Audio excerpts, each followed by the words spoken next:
Today we are going to talk about the losses in transformer. Losses in transformer.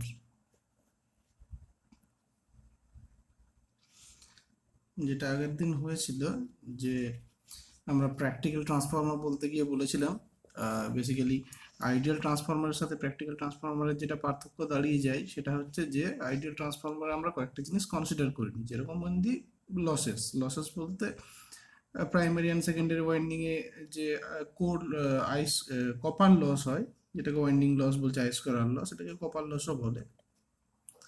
এইটা ধরা হয়নি, যেটা basically resistive loss. তো সেটা আমরা কম্পেনসেট করেছিলাম প্রাইমারিতে একটা রেজিস্ট্যান্স লাগিয়ে, সেকেন্ডারিতে একটা রেজিস্ট্যান্স লাগিয়ে।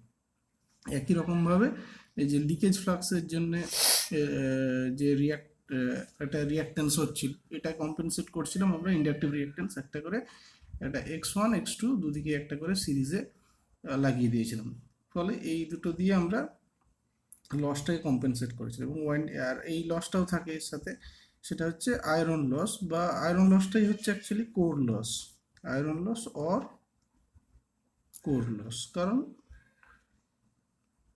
এই যে কোরটা, এই কোরটা হচ্ছে this core is made up of soft iron. তাহলে সেই জন্যে এই কোরে যে লসটা হয় সেইটাকে আয়রন লসও বলা হয়, আবার কোর লসও বলা হয়, because that loss happens in the core.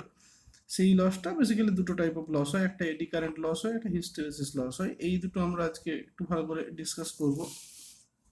তাহলে এবার সেই ডিসকাশনে ঢুকতে আমরা লসেস ইন ট্রান্সফরমারকে প্রথমে দুটো রকম ভাগে ভাগ করতে পারি। একটা ভাগে থাকবে আমাদের ওয়াইন্ডিং লসটা, যদি এরকম একটা আমি ট্রি স্ট্রাকচার করি তাহলে একটা থাকবে ওয়াইন্ডিং লস। আমি ছোট করে কপার লস লিখলাম। কপার লস কেন লিখলাম? কারণ এই যে ওয়াইন্ডিংটা, primary winding or secondary winding, এইটা কপার ওয়্যারের হয়, তো মানে তামার তারের হয়। So due to this reason it is also known as copper loss or winding loss. তাহলে কপার লস, এই কপার লসটা বা ওয়াইন্ডিং লস, এটা দুটো জায়গায় হতে পারে। একটা হচ্ছে প্রাইমারিতে হতে পারে, প্রাইমারি কয়েলে বা প্রাইমারি ওয়াইন্ডিংয়ে, তাহলে প্রাইমারি ওয়াইন্ডিং কপার লস। আরেকটা হতে পারে সেকেন্ডারি ওয়াইন্ডিং কপার লস।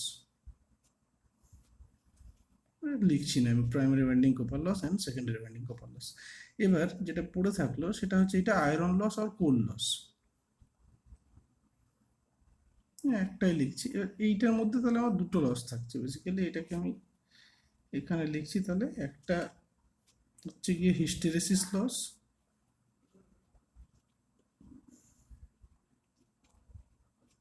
আর একটা হচ্ছে এডি কারেন্ট লস।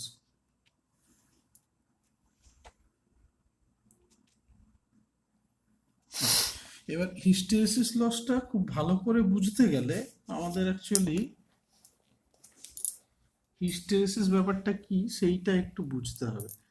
কারণ বেশিরভাগ ক্ষেত্রে যেটা দেখা যায় যে ট্রান্সফরমার লস বলার ক্ষেত্রে হিস্টেরেসিস লস আর এডি কারেন্ট লস, যদি বা এডি কারেন্ট লসটা খুব ভালোভাবে বলা থাকে, হিস্টেরেসিস লসটা হয়তো কয়েকটা লাইন জাস্ট বলা থাকে যে কোরের মধ্যে due to alternating magnetic flux একটা লস হয়, সেটা দ্যাট ইজ হিস্টেরেসিস লস, এটা হিট জেনারেট হয়। তো এইটুকুতে ব্যাপারটা ঠিক বোঝা যায় না। তো সেইটা বোঝার জন্য, ভালো করে বুঝতে গেলে আমাদের একটু হিস্টেরেসিস লসটা একটু ডিটেলে বুঝে নিলে সুবিধা হবে, এটা মানে ভুলে যাব না। তো সেইটা বোঝার জন্যে আমি অ্যাকচুয়ালি এটাকে বিএইচ কার্ভ বলে একটা জিনিস আমি এঁকে রেখেছি আগের থেকে, সময় লাগবে সেই জন্য, সময়টা বাঁচানোর জন্য এটাকে বলে বিএইচ কার্ভ। ব্যাপারটা কি আমি বলছি, তার আগে একটু বলে নিই হিস্টেরেসিস ব্যাপারটা। এই হিস্টেরেসিস কথাটা এলো কোথার থেকে? বেসিক্যালি হিস্টেরেসিস কথাটা একটা গ্রিক ওয়ার্ড থেকে এসছে। গ্রিকে একটা ওয়ার্ড আছে HYSTEREIN, হিস্ট্রেইন। এইটার মানেটা হচ্ছে ল্যাগ বিহাইন্ড, বেসিক্যালি পিছিয়ে পড়া, ল্যাগ বিহাইন্ড। এইটা অ্যাকচুয়ালি মানে এই এই এই ওয়ার্ডটা থেকে হিস্টেরেসিস কথাটা এসছে। তো এই হিস্টেরেসিস কার্ভটাতে এই যে যেটা বিএইচ কার্ভও বলা হয়, অর এটাকে কি বলা হয়, BH curve or hysteresis curve. এটা কার ক্ষেত্রে, এই হিস্টেরেসিস কার্ভটা কার জন্য অ্যাপ্লিকেবল বা কি কোথা থেকে আসে? এটা হচ্ছে বেসিক্যালি যদি এইরকম একটা সিচুয়েশন থাকে যে একটা এরকম একটা আয়রনের কি বলবো আয়রন কোর আছে, যার লেন্থ হচ্ছে এল। এবার এটার উপরে একটা কয়েল আছে,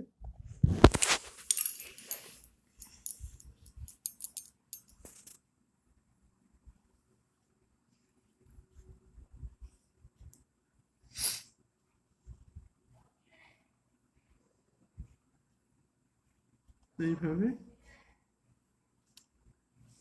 এইটার সাথে সাপোজ একটা অল্টারনেটিং ভোল্টেজ, মানে আলটিমেটলি এখানে একটা কারেন্ট পাবো, যে কারেন্টটা হবে অল্টারনেটিং কারেন্ট, মানে এসি কারেন্ট লাগানো আছে। বা ইনিশিয়ালি ভাবতে পারি আমি একটা কারেন্ট লাগানো আছে যেটা আমি চেঞ্জ করতে পারি, ডিরেকশন ম্যাগনিটিউড এগুলো চেঞ্জ করতে পারি। এরকম একটা সিচুয়েশন আছে। এবার এইটাতে কি হবে, এরকম একটা ঘটনা ঘটলে এই ঘটনায় তাহলে কি হবে, এটা একটা সলিনয়েড আমরা ভাবতে পারি, যার একটা আয়রন কোরের উপর দিয়ে বেড়ানো আছে। এটার মধ্যে এবার কি হবে, এর মধ্যে যখন কারেন্ট যাবে তাহলে কি হবে, এর মধ্যে একটা ম্যাগনেটিক ফ্লাক্স তৈরি হবে। তার মানে এই মেটেরিয়ালটার ভেতরে একটা ফ্লাক্স ডেনসিটি পাবো আমরা। মানে ফ্লাক্স যদি ফাই হয় তাহলে ফ্লাক্স ডেনসিটি হচ্ছে বেসিক্যালি পার ইউনিট এরিয়াতে কত ফ্লাক্স, তাহলে সেইটা হচ্ছে ফ্লাক্স ডেনসিটি। আমরা এখানে সেটাকে বলছি B. B is nothing but flux density, মানে flux per unit area, phi per unit a square, 5/a²। তাহলে এইটা যদি এরিয়াটা, তাহলে ইউনিট এরিয়াতে কত ফ্লাক্স ডেনসিটি পাচ্ছি। তাহলে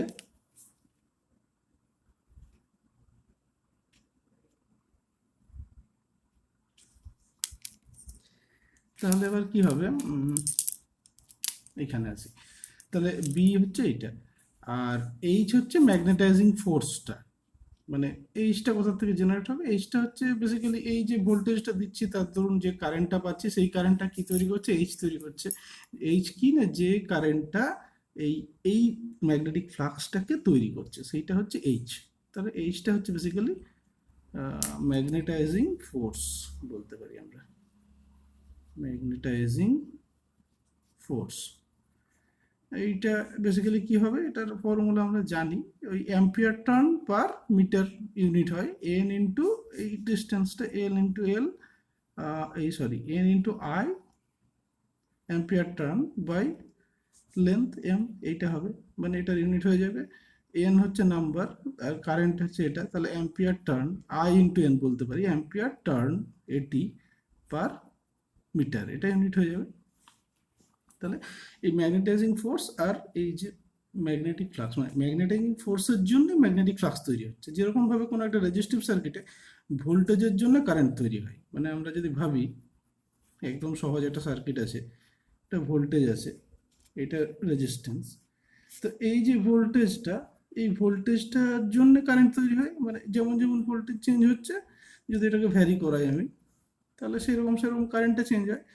তো সেই ক্ষেত্রে ভোল্টেজের সাথে কারেন্ট কি একেবারেই, মানে আমরা জানি এটা পারফেক্ট ওয়ান ফেজার ডায়াগ্রাম ধরলে একই, যেদিকে ভোল্টেজ সেদিকেই কারেন্ট, এরকম টাইপের হয়। তো তাদের মধ্যে কোনো গ্যাপ থাকে না, মানে লিডিং বা ল্যাগিং থাকে না, ইন ফেজ থাকে। এইটার ক্ষেত্রে কি বলছে যে হিস্টেরেসিস কথাটার মানে ল্যাগ বিহাইন্ড। তাহলে কে ল্যাগ বিহাইন্ড বলছে, যখন এই যে কোনো একটা সার্কিটে যখন কারেন্ট দিয়ে ম্যাগনেটাইজেশন করা হলো, মানে একটা ম্যাগনেটাইজিং ফোর্স অ্যাপ্লাই করা হলো, এবং তার জন্য করসপন্ডিং যে আমাদের ম্যাগনেটিক ফ্লাক্স ডেনসিটি তৈরি হচ্ছে, এইটুকুকে যদি প্লট করা হয় তাহলে দেখা যাচ্ছে যে এই রকম ধরনের প্লটটা হচ্ছে। এবার প্লটটা একটু বলি, মানে কি হচ্ছে, ইনিশিয়ালি সাপোজ কারেন্টটা জিরো, কারেন্ট জিরো মানে কি হবে, তাহলে এইচটা জিরো হবে, ম্যাগনেটাইজিং ফোর্স জিরো, মানে এই পয়েন্টটা ম্যাগনেটাইজিং ফোর্স জিরো। তাহলে ম্যাগনেটাইজিং ফোর্স জিরোতে কি হচ্ছে, কোনো ম্যাগনেটিক ফ্লাক্স ডেনসিটিও নেই, তাহলে জিরো তো জিরো। তারপর যেমন যেমন কারেন্ট বাড়তে থাকবে, এবার আমরা কি বলেছি, এসি কারেন্ট বলেছি, তার মানে এসিটা কেমন হবে, এসি একটা কারেন্ট দিচ্ছি, মানে এইরকম ধরনের নেচারটা হবে। তাহলে এসি কারেন্ট মানে ম্যাগনেটাইজিং ফোর্সটাও কি হবে, এইরকম নেচারটা হবে, আস্তে আস্তে বাড়ছে, একটা সময় ম্যাক্সিমামে পৌঁছালো, জিরো হলো, আবার নেগেটিভে গেল, ম্যাক্সিমামে পৌঁছালো, জিরো হলো, এই পুরোটা একটা সাইকেল। তাহলে কি হবে ব্যাপারটা, ইনিশিয়ালি জিরো থেকে এই যেমন যেমন এটা বাড়তে বাড়তে ম্যাক্সিমাম যাচ্ছে, মানে এই যে কোয়ার্টার অফ এ সাইকেল, তাহলে কি হলো, এখানেও কি হবে, ম্যাগনেটাইজিং ফোর্স বাড়ছে। তাহলে ম্যাগনেটাইজিং ফোর্স এই দিক বরাবর এইচ, আর এই দিক বরাবর বি। যেমন যেমন ম্যাগনেটাইজিং ফোর্স বাড়ছে তেমন তেমন উপরের দিকে আমার ম্যাগনেটিক ফ্লাক্স ডেন্সিটি বাড়ছে। তাহলে এই বাড়তে বাড়তে বাড়তে বাড়তে কি হলো, এরকমভাবে বাড়ছে। কিন্তু কত দূর বাড়বে, এটা কি যতক্ষণ বাড়তে থাকবে এটা বাড়তেই থাকবে না। কি আছে, প্রত্যেকটা মেটেরিয়ালের একটা ম্যাগনেটিক স্যাচুরেশন রিজিয়ন আছে, পয়েন্ট আছে। এই পয়েন্টটাকে আমরা বলবো ম্যাগনেটিক স্যাচুরেশন। ম্যাগনেটিক স্যাচুরেশন মানে ম্যাগনেটাইজিং কারেন্ট বা ম্যাগনেটাইজিং ফোর্স যাই বলি, এটা একটা সার্টেন ভ্যালু অবধি বাড়তে থাকলে তার সাথে সাথে আমাদের ম্যাগনেটিক ফিল্ড ফ্লাক্সের ডেন্সিটিটা সমানভাবে বাড়তে থাকবে। কিন্তু আফটার সাম পয়েন্ট এটা স্যাচুরেশনে পৌঁছে যাবে, মানে তারপরে আমি যতই এটাকে বাড়িয়ে নিয়ে যাই এটা কিন্তু আর বাড়বে না, এটাই ফিক্সড হয়ে যাবে, মানে ফ্লাক্স ডেন্সিটি আর বাড়বে না। তো এইটা পয়েন্টটা হচ্ছে ম্যাগনেটিক স্যাচুরেশন। এবার ঘটনাচক্র এরকম হয় যে এই যে ভোল্টেজটা আমি, যে কারেন্টটা বা ম্যাগনেটিক ফোর্সটা বাড়িয়ে যাচ্ছিলাম সেটা ম্যাগনেটিক স্যাচুরেশনের নিচে বা আপ টু ম্যাগনেটিক স্যাচুরেশন, তাহলে কি হবে, তত দূর অবধি আমরা এরকম টাইপের পেয়ে যাব। যাই হয়ে যাক, তাহলে এইটাই হয়ে গেল, এই পয়েন্টটা ম্যাক্সিমাম পয়েন্ট, এর উপর আর যাবে না। তাহলে এই পয়েন্টটাকে আমরা বলছি যে এটা ম্যাক্সিমাম ফ্লাক্স ডেন্সিটি, মানে আমরা লিখেছি বিএম। বিএম এবার তাহলে এখানে পৌঁছাবে, আর যাবে না। এবার সাপোজ আমি যদি উল্টো কাজটা করি, মানে ভি ইজিক্যাল টু আইআরে, যেমন প্রথমে আমি ভোল্টেজ বাড়িয়ে বাড়িয়ে যাচ্ছি, মানে এটার জন্য যদি করতাম আমি, তাহলে কি হতো, এই দিক বরাবর সাপোজ ভোল্টেজ দিচ্ছি, এদিক বরাবর কারেন্ট দিচ্ছি, তাহলে এইরকম হতো ওহমস ল। তাহলে ভোল্টেজ যেমন যেমন বাড়িয়ে বাড়িয়ে গেছে কারেন্ট বেড়েছে, আবার যদি আমি ভোল্টেজ কমিয়ে কমিয়ে আসতাম কারেন্ট কমে যেত, ভোল্টেজ জিরোতে কারেন্ট জিরো। কিন্তু এইখানে সেই ঘটনাটা ঘটে না।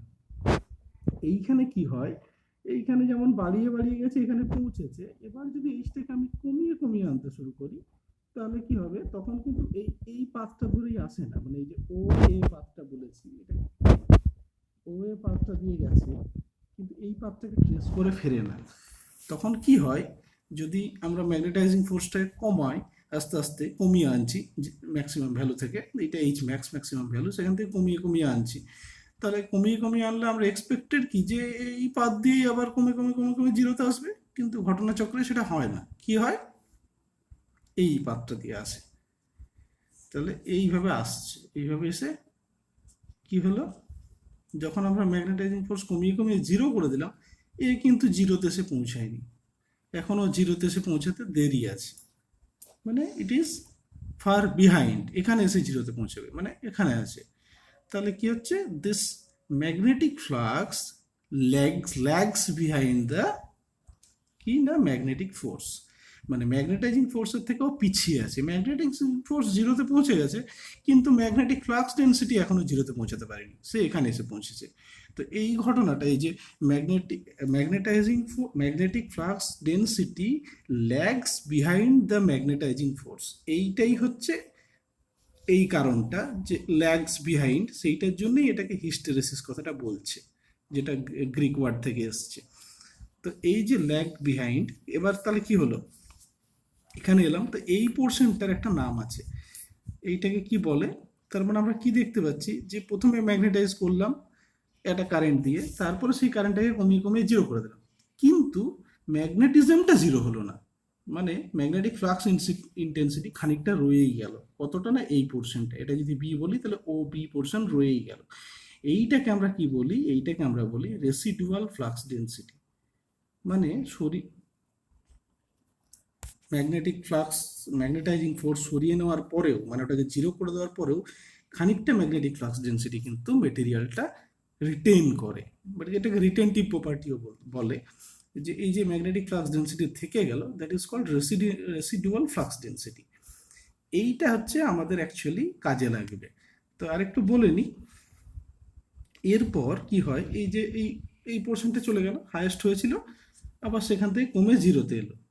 এবার কি হলো, এবার জিরো থেকে এবার নেগেটিভের দিকে যাচ্ছে, যখন নেগেটিভের দিকে যেতে শুরু করবে তখন কি হবে, আবার এটা কমতে শুরু করলো, এবার নেগেটিভে আসছে এইচটা নেগেটিভের দিকে আসতে এটা কমতে শুরু করবে, এই করতে করতে একটা certain negative value of H এর জন্য, মানে নেগেটিভ ভ্যালু অফ এইচ মানে কি, মানে উল্টো দিকের ডিরেকশনে ম্যাগনেটাইজিং ফোর্সটা দেওয়া হচ্ছে, মানে কারেন্টের ডিরেকশনটা চেঞ্জ করে দিয়েছি, তখন কি হবে, একটা সার্টেন পয়েন্টে এসে গিয়ে ফাইনালি আমার ম্যাগনেটিক ফ্লাক্স ডেন্সিটিটা জিরো হলো।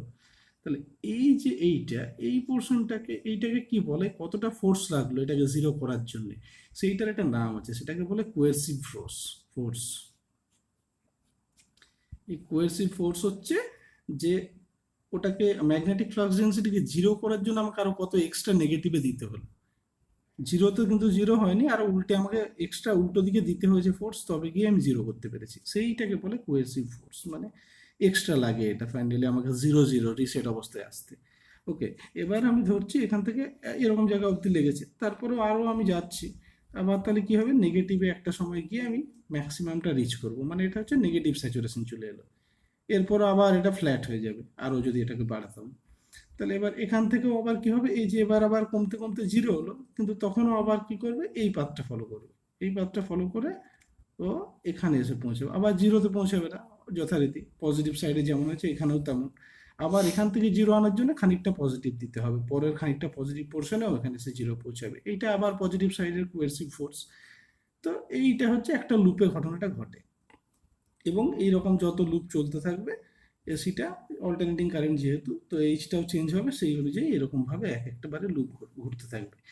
এইখানে আবার যেটা ঘটনা সেটা হচ্ছে যে এই গোটা ব্যাপারটাই, এই যে পোর্শনটা যে পুরোপুরি রিটেনশন করে যাচ্ছে ম্যাগনেটিক প্রপার্টি, এই রিটেনশনটাকে কাটানোর জন্য আমাদের কি উল্টো দিকে একটা ফোর্স দিতে হচ্ছে। উল্টো দিকে ফোর্স দিতে হওয়া মানে কি, রিটেনশনটার এগেনস্টে ফোর্স দিতে হচ্ছে, তার মানে কি হচ্ছে, বেসিক্যালি আমাদের একটা ওয়ার্ক ডান হচ্ছে, একটা এনার্জি কস্ট আসছে তার জন্য।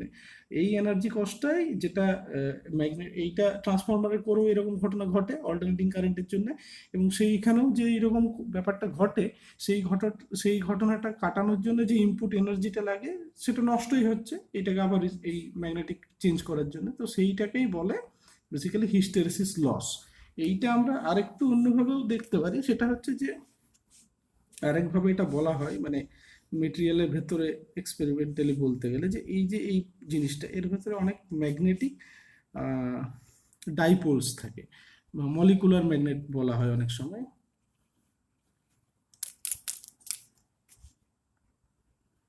মলিকুলার ম্যাগনেটস বা ম্যাগনেটিক ডাইপোলও বলে, ডাইপোল। এইগুলো কি হয়, নর্মালি হ্যাপাজেট অবস্থায় থাকে। এবার সেইটাকে যখন কি হয়, এইরকম অবস্থায় ফ্লাক্স ডেন্সিটিও জিরো, এই অবস্থা, এবার এটাকে যখনই এটা অল্টারনেটিং ফ্লাক্সের এই পোর্শনটা দিয়ে কি হচ্ছে, ম্যাগনেটাইজিং হচ্ছে, তখন কি হয়, এটা সার্টেন কোনো একটা দিকে টার্ন হয়ে যায়, মানে টিউনড হয়ে যায় as per the magnetic flux, মানে এরকম হয়ে গেল। এইরকম হয়ে যাওয়ার পর যখন এবার এটা কি হচ্ছে, হাফ সাইকেলে, এভরি হাফ সাইকেল আবার এই যে ম্যাগনেটিক চেঞ্জ হয়ে যাচ্ছে, মানে একবার এই দিকটা পজিটিভ ছিল, এই দিকটা নেগেটিভ, তখন এই দিকটা নর্থ পোল হয়েছে সাপোজ, এই দিকটা সাউথ পোল হয়েছে, এই হাফ সেকেন্ড পরেই কি হচ্ছে, এটা আবার উল্টে যাবে। তার মানে প্রত্যেকটা ডাইপোল, মানে এই দিকটা যদি এস ছিল, এই দিকটা এন ছিল, প্রত্যেকটা ডাইপোল আবার উল্টো হয়ে যাবে, মানে এবার উল্টো উল্টো হয়ে গেল, এদিকটা এস এদিকটা এন। তাহলে এইটা কতবার ঘটবে, একটা সাইকেলে দুবার করে, একবার এরকম হলো, আবার একবার এরকম হলো। তো একবার এইটা হচ্ছে, আবার একবার এইটা হচ্ছে, তাহলে এই যে ঘটনাগুলো করতে হচ্ছে, এইটার জন্য কি হচ্ছে, এর একটা ম্যাগনেটিক স্ট্রেনিং হচ্ছে, মানে এটা এই প্রত্যেকবার এই যে ডিউ টু ম্যাগনেটিক রিটেনশন কি হচ্ছে, এগুলো এইরকমটা হতে চায় না, ও একবার একরকম হয়ে গেলে সেই রকমটাতেই থাকতে চায়, কিন্তু সেইটাকে যখনই আমি আবার এই ম্যাগনেটিক ফ্লাক্স কারেন্টটা চেঞ্জ হচ্ছে অল্টারনেটিং, তার জন্য ফ্লাক্স অল্টারনেটিং, তার জন্য এইগুলো অল্টারনেট হচ্ছে প্রতি সাইকেলে দুবার করে, মানে 50 হার্জ হলে 100 টাইমস এটা প্রতি সেকেন্ডে কিন্তু চেঞ্জ হচ্ছে। তো এই প্রত্যেকবার চেঞ্জের জন্য ম্যাগনেটিক স্ট্রেনিং হয়, এবং এইটার জন্য যে ওয়ার্ক ডানটা করতে হয়, সেটারই ম্যানিফেস্টেশনটা কি হয়, একটা হিট হিসেবে হয়। এই হিটটা হচ্ছে কোরটা গরম হয়ে যায়, আয়রন কোরটা। তো এই ব্যাপারটাই হচ্ছে হিস্টেরেসিস লস, এবং এইটা ম্যাথমেটিক্সে যাব না ডিটেলস, আমি ডাইরেক্ট ব্যাপারটা বলছি, যে এই হিস্টেরেসিস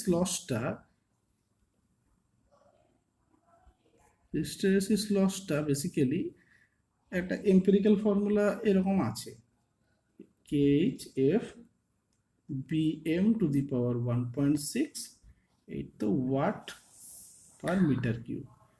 মিটার কিউব হচ্ছে কোরের কতটা ভলিউম, এইটা হচ্ছে হিস্টেরেসিস লস, এটা একটা কনস্ট্যান্ট, এটা ডিপেন্ড করে ইয়ের ওপরে, আমাদের কোর মেটেরিয়ালের ওপরে। এফটা হচ্ছে ফ্রিকোয়েন্সি, সাপ্লাই ফ্রিকোয়েন্সি, আর এইটা হচ্ছে ম্যাক্সিমাম ফ্লাক্স ডেন্সিটি। এটা এম্পিরিক্যাল ফর্মুলা।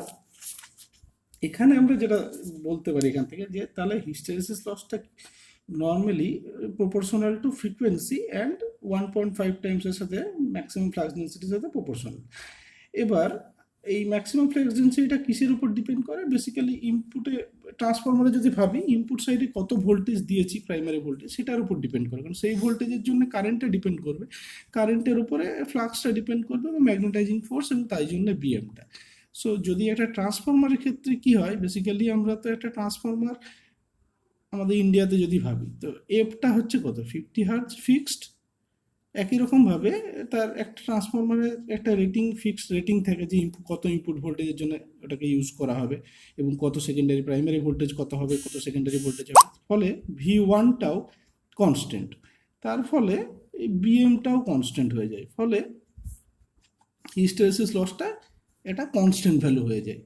পার্টিকুলার একটা মেটেরিয়ালের জন্য কেএইচটাও কনস্ট্যান্ট, কোর মেটেরিয়ালের জন্য সফট আয়রনের একটা ফিক্সড ভ্যালু আছে। তাহলে আলটিমেটলি কি হলো, হিস্টেরেসিস লসটা পুরো ব্যাপারটাই হয়ে গেল একটা কনস্ট্যান্ট। মানে আইটেম চেঞ্জ হয়ে গেলে, মেটেরিয়াল চেঞ্জ হয়ে গেলে চেঞ্জ হয়ে যাবে, ফ্রিকোয়েন্সি অন্য ফ্রিকোয়েন্সিতে ট্রান্সফর্মার ইউজ করলে হিস্টেরেসিস লস চেঞ্জ হয়ে যাবে। কিন্তু যদি একটা পার্টিকুলার ট্রান্সফরমারের ক্ষেত্রে যেটা বানানো হয়ে গেছে, তার ক্ষেত্রে কিন্তু এবার যতই লোড দিই বা লোড কারেন্ট এসবের উপরে হিস্টেরেসিস লস ডিপেন্ড করবে না, তাহলে হিস্টেরেসিস লসটা একটা কনস্ট্যান্ট লসের মধ্যে পড়ছে। সেই জন্য একই রকমভাবে এবার আমরা এডি কারেন্ট লসে যাব। তো এডি কারেন্ট লসটা কি হয়, এইটাও করে হয়। আমি এডি কারেন্ট লসের জন্য একটা অ্যাকচুয়াল কোডটা, আমরা এতক্ষণ অবধিতে ছবিতে শুধু এইরকম একটা এঁকে দেখাচ্ছিলাম, আমরা ট্রান্সফর্মার এরকম একটা এঁকে দিচ্ছিলাম, এই আঁকছিলাম, তারপর সব কিছু বলছিলাম primary secondary. But basically practically এরকম তো হয় না।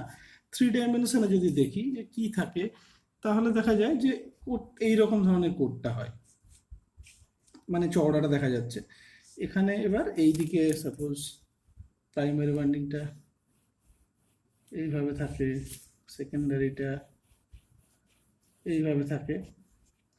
এইবারে হিস্টেরেসিস লসটা কোথায় হয় বা কেন হয়? হিস্টেরেসিস লসটা হচ্ছে এই যে, এটাকে যদি আমি কেটে ফেলি, এখানে কেটে ফেললাম এরমভাবে, এটা এরমভাবে কেটেছি সাপোজ, তাহলে এইরকম ধরনের ছবিটা দেখতে পাবো। হিস্টেরেসিস লসটা এখানে হয়, এইখানে একটা কারেন্ট ফ্লো করে, এই যে এইটার ভেতরটাই, এই ক্রস সেকশন এরিয়াটাতে, এই ক্রস সেকশন এরিয়াটাই এরকম একটা কারেন্ট ফ্লো করে। কেন করে? কারণ হচ্ছে যে এটাও ওই ফ্যারাডেজ ল অফ ইলেকট্রোম্যাগনেটিক ইন্ডাকশন। এই যে গোটা কোর মেটেরিয়ালটা, এই আয়রনের কোরটা, এটাকেও তো আমরা একটা বড় কন্ডাক্টর ভাবতে পারি। এবার যখন এখানে ফ্লাক্সটা তৈরি হচ্ছে, এই ফ্লাক্সটা এইভাবে যাচ্ছে, এই যে ফ্লাক্সটা এইভাবে যাচ্ছে, তখন কি হচ্ছে, তাহলে একটা কন্ডাক্টরটাও তো ইনডিউসড হচ্ছে, তাহলে কন্ডাক্টরটার মধ্যে, মানে এই গোটা কোরটার মধ্যেও একটা ফ্যারাডেজ ল হিসেবে একটা ইএমএফ ইনডিউসড হচ্ছে।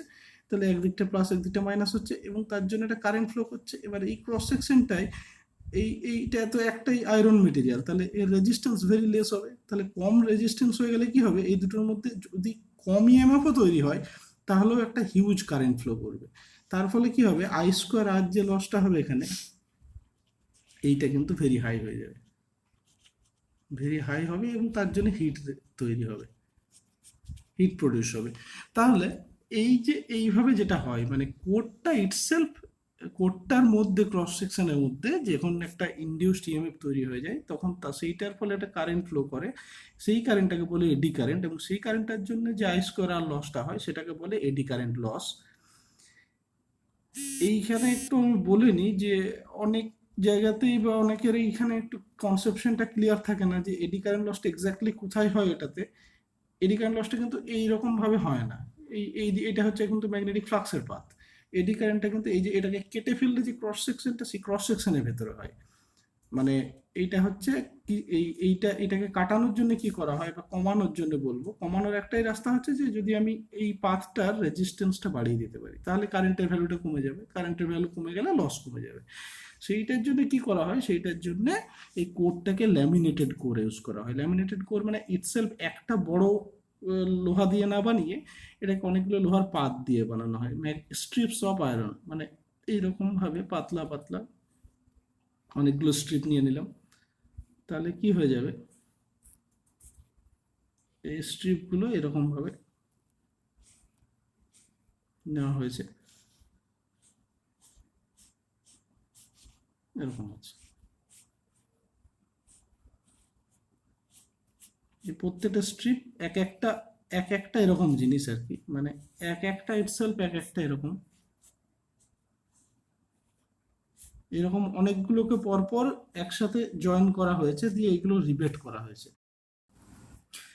হ্যাঁ, তাহলে এরকম এক একটা পার্টকে রিবেট করে এই পুরো জিনিসটা বানানো হয়েছে। তাতে কি হয়ে গেল, এই যে এডি কারেন্টের পাথটা ছিল, এখন কিন্তু এই পাথটা অনেক রেজিস্ট্যান্স হয়ে গেল, কারণ হচ্ছে এইরকম একটা সরু স্ট্রিপের মধ্যে ওকে এডি কারেন্টটা ফ্লো করবে। যত সরু স্ট্রিপটা হয়ে যাবে তত কি হয়ে যাবে, এইখানে এই পাথের রেজিস্ট্যান্সটা বেড়ে যাবে। এখন আর এডি কারেন্টে কিন্তু এই মাথা থেকে এই মাথায় যেতে পারছে না, কারণ এইগুলো তো মাঝে ইনসুলেটেড, এক একটা স্ট্রিপ কিন্তু ইনসুলেটেড, এই মাঝে ইনসুলেটার আছে। ফলে কারেন্টটা কখনো এখান থেকে এদিকে পুরোটা জুড়ে ফ্লো করতে পারছে না, পুরো ক্রস সেকশন জুড়ে ফ্লো নেই। এবং এই যে স্ট্রিপটা কি ওয়াইজ করা হচ্ছে, বেসিক্যালি ফ্লাক্সের পাথের সাথে প্যারালালি স্ট্রিপ করা হয়েছে। মানে ফ্লাক্সের পাথ কোনটা, এইভাবে ফ্লাক্সটা যায়, ম্যাগনেটিক ফ্লাক্সটা যেটা তৈরি হয় সেটা এইভাবে যায় ফাইটা। তো ম্যাগনেটিক ফ্লাক্সের পাথের সাথে প্যারালালি স্ট্রিপ করা হয়, মানে স্ট্রিপগুলো ম্যাগনেটিক ফ্লাক্সের পাথের সাথে প্যারালাল। তাহলে কি হলো, এই ক্রস সেকশনটা অনেকগুলো ভাগ হয়ে গেছে, ফলে এডি কারেন্টের পাথে অনেক হাই রেজিস্ট্যান্স হয়ে গেছে। তাহলে এই এইটা কি করা হয়, তাহলে ল্যামিনেটেড কোর ইউজ করে এডি কারেন্টকে কমানো হয়। তাহলে আমি লিখে রাখছি, ল্যামিনেটেড কোর ইউজ করে কি করা হয়, এডি কারেন্ট রিডিউস করা হয়, এডি কারেন্ট রিডাকশন। আর তাহলে হিস্টেরেসিস কমানোর উপায়টাও এখানে বলে নেওয়া ভালো। হিস্টেরেসিসের ক্ষেত্রে আমরা যেটা দেখেছি, যে হিস্টেরেসিস কমানো হয় কিভাবে, বেসিক্যালি হিস্টেরেসিস কমানোর একটাই উপায় আছে, সেইটা হচ্ছে যে এমন একটা মেটেরিয়াল ব্যবহার করা,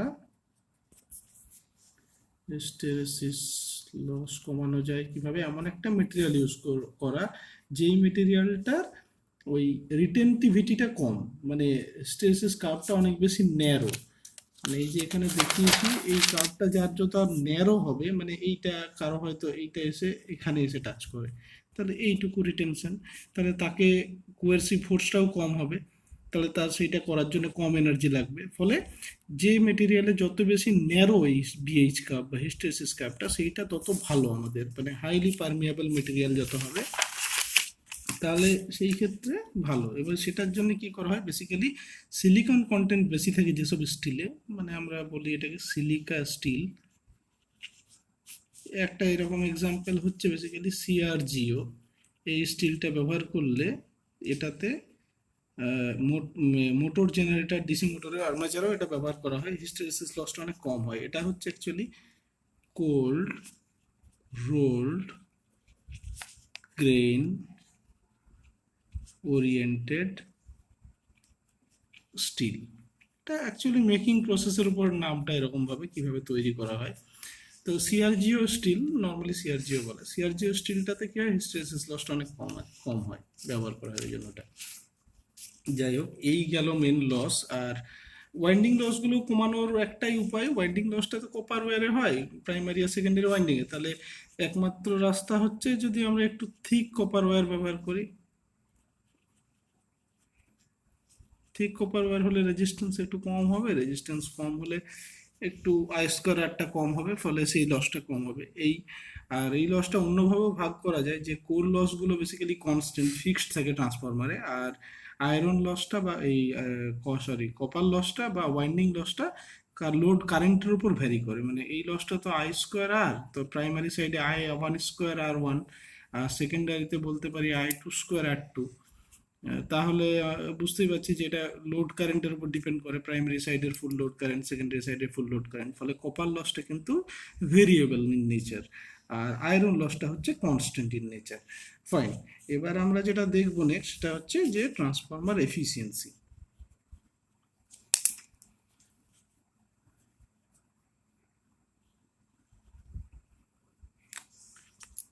ট্রান্সফরমার